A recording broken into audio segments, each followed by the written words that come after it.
नमस्कार बच्चों। आज हम कक्षा 11वीं आरोह भाग 1 काव्यखंड पाठ 5 भवानी प्रसाद मिश्र की रचना घर की याद का प्रथम सत्र पढ़ेंगे। घर की याद कविता भवानी प्रसाद मिश्र जी की श्रेष्ठतम कविताओं में से एक है। ये काफ़ी लंबी कविता है, लेकिन इसमें एक छोटा अंश आप लोगों के पास रखा गया है। आशा है आप लोगों को इसमें बड़ा आनंद आएगा। तो चलिए शुरू करते हैं इस कविता का सस्वर वाचन। आशा है आप सभी भी मेरे साथ गाएंगे। आज पानी गिर रहा है, बहुत पानी गिर रहा है, रात भर गिरता रहा है, प्राण मन घिरता रहा है, बहुत पानी गिर रहा है, घर नजर में तिर रहा है, घर की मुझसे दूर है जो, घर खुशी का पूर है जो, घर के घर में चार भाई, मायके में बहन आई, बहन आई बाप के घर, हाय रे परिताप के घर, घर के घर में सब जुड़े हैं, सबकी इतने कब जुड़े हैं, चार भाई चार बहिने, भुजा भाई प्यार बहिने, और माँ बिन पढ़ी मेरी, दुख में वह गढ़ी मेरी, माँ के जिसकी गोद में से रख लिया तो दुख नहीं फिर, माँ की जिसकी स्नेह धारा का यहाँ तक भी पसारा, माँ की जिसकी स्नेह धारा का यहाँ तक भी पसारा, उसे लिखना नहीं आता जो कि उसका पत्र पाता, पिताजी जिनको बुढ़ापा एक क्षण भी नहीं व्यापा, जो अभी भी दौड़ जाए, जो अभी भी खिलखिलाए, मौत के आगे न हिचके, शेर के आगे न बिचके, बोल में बादल गरजता, काम में झंझालर जिता, आज गीता पाठ करके, दंड 260 करके, खूब मुगदर हिला लेकर, मूठ उनकी मिला लेकर, जबकि नीचे आए होंगे नैन जल से छाए होंगे, जबकि नीचे आए होंगे नैन जल से छाए होंगे, हाय पानी गिर रहा है, घर नजर में तिर रहा है, चार भाई चार बहन, भुजा भाई प्यार बहन, खेलते या खड़े होंगे, नजर उनको पड़े होंगे, पिताजी जिनको बुढ़ापा एक क्षण भी नहीं व्यापा,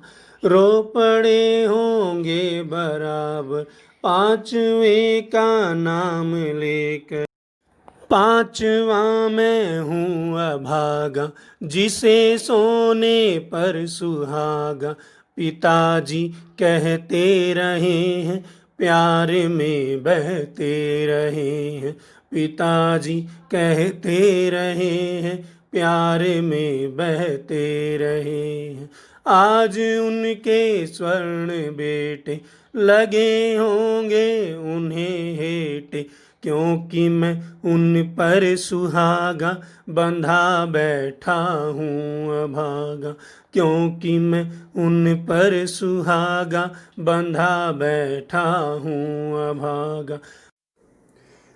इस कविता की सारी कहानी आप इस चित्र के माध्यम से समझ सकते हैं।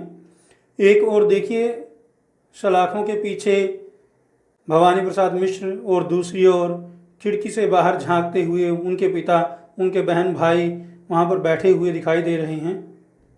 तो लीजिए अब परीक्षा कर लेते हैं अपने ज्ञान की। अभी तक हमने क्या कुछ सीखा है। आप बहुविकल्पी प्रश्नोत्तरी पर क्लिक करके अपने ज्ञान का परीक्षण कर सकते हैं और साथ ही उसका स्क्रीनशॉट ले करके अपने शिक्षक को भेज दीजिएगा। अब देखते हैं कविता का सार। घर की याद शीर्षक कविता भवानी प्रसाद मिश्र द्वारा रचित है। कवि ने 1942 के भारत छोड़ो आंदोलन में सक्रिय भाग लिया, जिसके परिणाम स्वरूप उन्हें 3 वर्ष की जेल यातना सहन करनी पड़ी।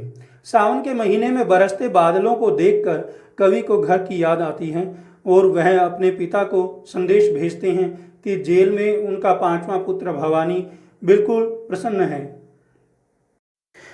वे उसके लिए चिंतित न हों। कवि को अपने पिता के सरल स्वभाव, बलिष्ठ शरीर, निर्भीक व्यक्तित्व की याद आती है और वे उनका शब्द चित्र बनाते रहते हैं। पिताजी थोड़ी सी बात पर भावुक हो जाते हैं, अतः उनके सामने कोई ऐसी बात करने से कवि मना करते हैं जो उन्हें कष्ट पहुंचाए। कवि सावन से तो बरसने को कहते हैं, परंतु पिता की आंखों के आंसू बरसने पर चिंतित हैं। कवि सावन को एक संदेशवाहक के रूप में देखता है। कवि सावन से कहते हैं कि उनके पिता को उनके जेल की यातनाओं को बताने की बजाय कवि के मस्त रहने की बात कहना, उन्हें कहना कि वह जेल में खूब खेलता कूदता, पढ़ता लिखता है और मस्त है, अतः वे उसके विषय में चिंता न करें। कवि सावन से यह भी कहते हैं कि तुम्हारे किसी कथन से उनको शक न हो जाए। कवि अपने पिता से अधिक स्नेह करते हैं और उन्हें दुख का संदेश देकर दुखी नहीं देखना चाहते। तो लीजिए, अब ज्ञान की परीक्षा की बारी आई। ऐसा ही एक लिंक डिस्क्रिप्शन बॉक्स में नीचे दिया गया है, तो आप उसके ऊपर क्लिक करके बहुविकल्पी परीक्षा के लिए पेज खोल सकते हैं और उस परीक्षा को अटेम्प्ट करके और जो भी आपके प्राप्तांक होंगे उनका स्क्रीनशॉट लेकर के अपने शिक्षक को भेज देंगे।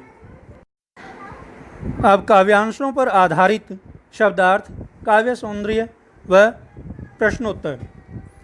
पहला पद्यांश, आज पानी गिर रहा है से लेकर भुजा भाई प्यार बहिने तक। शब्दार्थ में सबसे पहला है पानी गिर रहा है। पानी गिर रहा है अर्थात बरसना, पानी बरसना, बरसात होना। प्राण मन घिरना, प्राणों और मन में छा जाना। तिरना, तैरना। खुशी का पूर, खुशी का घर। परिताप, कष्ट या दुख। कविता का काव्य सौंदर्य भी देख लेते हैं। पहले ही पद की बात करते हैं तो मिश्र जी की भाषा बातचीत के समान सरल, सहज, प्रवाहपूर्ण एवं अनुभूतिपूर्ण है। छोटे छोटे शब्दों और वाक्यों तथा तुकबंदी के कारण कविता बहुत सुंदर बन पड़ी है। पानी गिर रहा है वाक्य को दोहराने से बिंब योजना हुई है। घर नज़र में तिर रहा है में दृश्य बिंब है। आज पानी गिर रहा है, बहुत पानी गिर रहा है में लाटानुप्रास अलंकार है। लाटानुप्रास अलंकार तब होता है जब दो वाक्य एक जैसे हों, उनमें सभी शब्द बिल्कुल समान हों, सिर्फ एक शब्द का अंतर हो। तो यहाँ पर आज पानी गिर रहा है और बहुत पानी गिर रहा है में आज और बहुत का अंतर है। भुजा भाई प्यार बहिने में उपमा अलंकार। भुजा भाई जो है वो भुजाओं के समान हैं और बहनें जो हैं वो प्यार के समान हैं। और भुजा भाई में अनुप्रास अलंकार भी है। परिताप का घर में रूपक अलंकार हैं। प्रश्न शैली का सुंदर प्रयोग किया गया है। और अगला पद्यांश है और माँ बिन पढ़ी मेरी से लेकर काम में झंझा लरजता।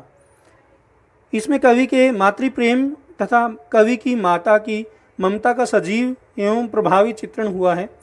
कवि ने निरक्षरता की समस्या को भी उठाया है क्योंकि उसकी माँ अनपढ़ थी। माँ की गोद में सिर रखने का बिंब साकार हो गया है, यहाँ दृश्य बिंब है।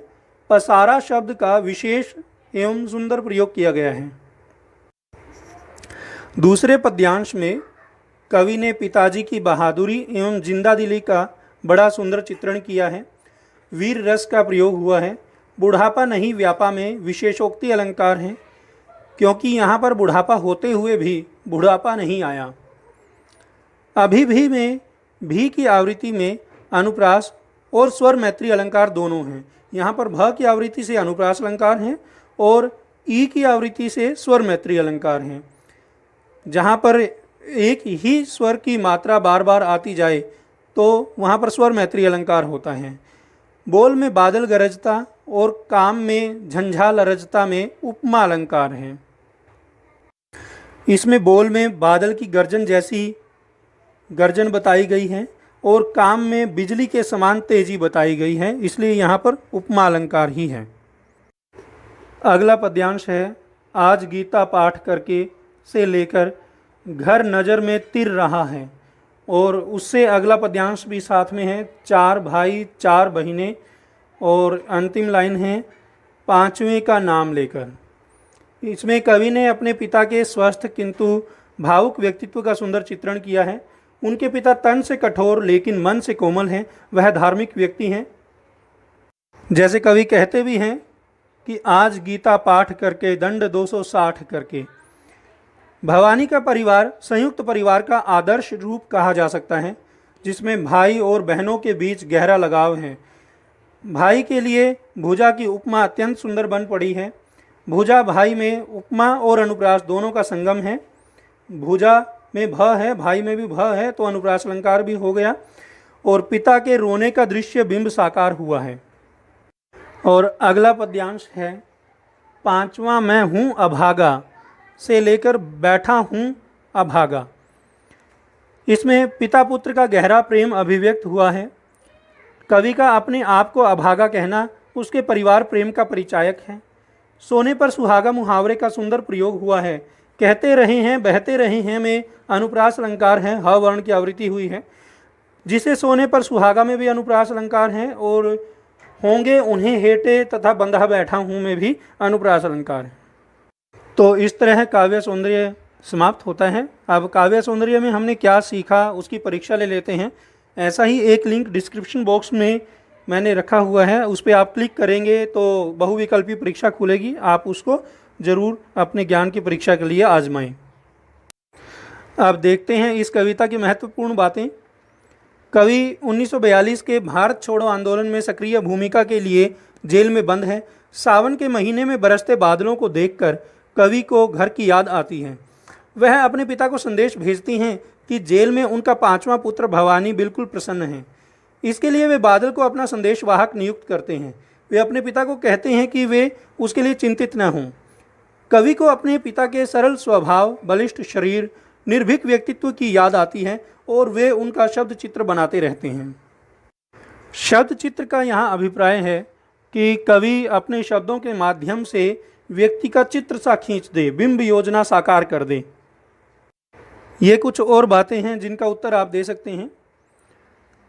कवि के पिता के नेत्रों से आंसू क्यों आए होंगे? कवि के पिता क्यों रो पड़े होंगे?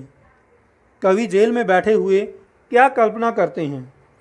कवि के पिताजी पर किसका प्रभाव अभी तक नहीं पड़ा है? भवानी प्रसाद मिश्र हिंदी साहित्य की एक महान विभूति हैं, एक उच्च कोटि के साहित्यकार हैं। अगर आपको उनके विषय में और अधिक जानकारी प्राप्त करनी है तो आप नीचे दिए गए डिस्क्रिप्शन बॉक्स में ऐसे ही लिंक पर क्लिक करेंगे। आपके गृह कार्य के लिए मैंने एक कार्यपत्रक और एक प्रश्न बैंक का डिस्क्रिप्शन बॉक्स में नीचे लिंक दिया है। आप उस पर क्लिक करके कार्यपत्रक और प्रश्न बैंक प्राप्त कर सकते हैं। उनका अभ्यास करने से आपका ज्ञान स्थायी होगा और आप उसकी एक छायाप्रति अपने शिक्षक को भी भेज दीजिए। और अब बारी है परियोजना कार्य की। स्वाधीनता संग्राम में महत्वपूर्ण भूमिका अदा करने वाले हिंदी साहित्यकारों के नाम लिखकर उनकी भूमिका का वर्णन करें। नंबर 2, भारतीय स्वाधीनता संग्राम में भारत छोड़ो आंदोलन के महत्व व घटनाओं का वर्णन करें। ये दोनों ही परियोजना कार्य आप अपनी किसी फाइल में बना सकते हैं और जितना सुंदर बनाएंगे उतना ही आपको अच्छे अंक भी मिलेंगे और साथ में आपका ज्ञानवर्धन भी होगा। मुझे आशा है कि आप सभी को ये वीडियो अच्छी लगी होगी। अगर अच्छी लगी है तो लाइक करें, शेयर करें और मेरे चैनल को सब्सक्राइब करें। धन्यवाद। स्वस्थ रहें, व्यस्त रहें और मस्त रहें।